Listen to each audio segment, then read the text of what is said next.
যুগ যুগান্তর ধরে বাঙালি কৃষ্টি ও সংস্কৃতির অমূল্য সম্পদ মকর সংক্রান্তির কীর্তন এবারও অপূর্ব উৎসবে উদযাপিত হয়েছে।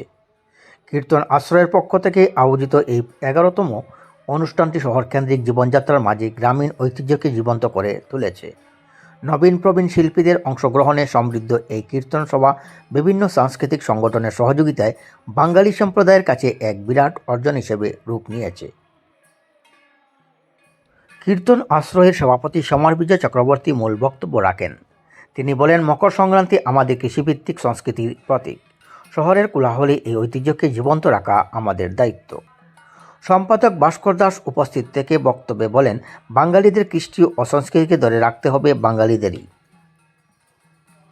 এদিনের কীর্তন সভায় শান্তনু রায়, কানাইলাল দাস, শান্তিকুমার ভট্টাচার্য, অজয় চক্রবর্তী, সন্তোষ চন্দ্র, কমলেশ ভট্টাচার্য, শুভঙ্কর পাল, হরিদাস দত্ত সহ আরও অনেকেই উপস্থিত ছিলেন।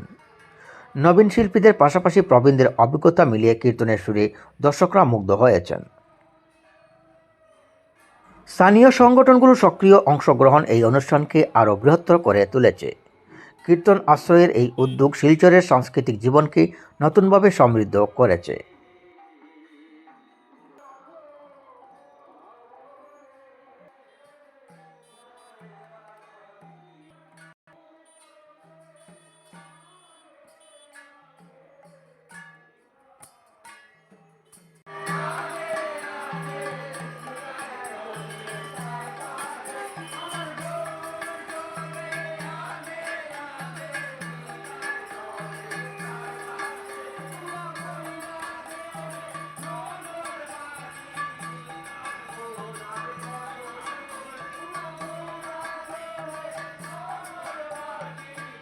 নগর সংকীর্তন আমরা মকর সংক্রান্তির দিনে সকালবেলা বেরোই এবং নগর পরিক্রমা করি।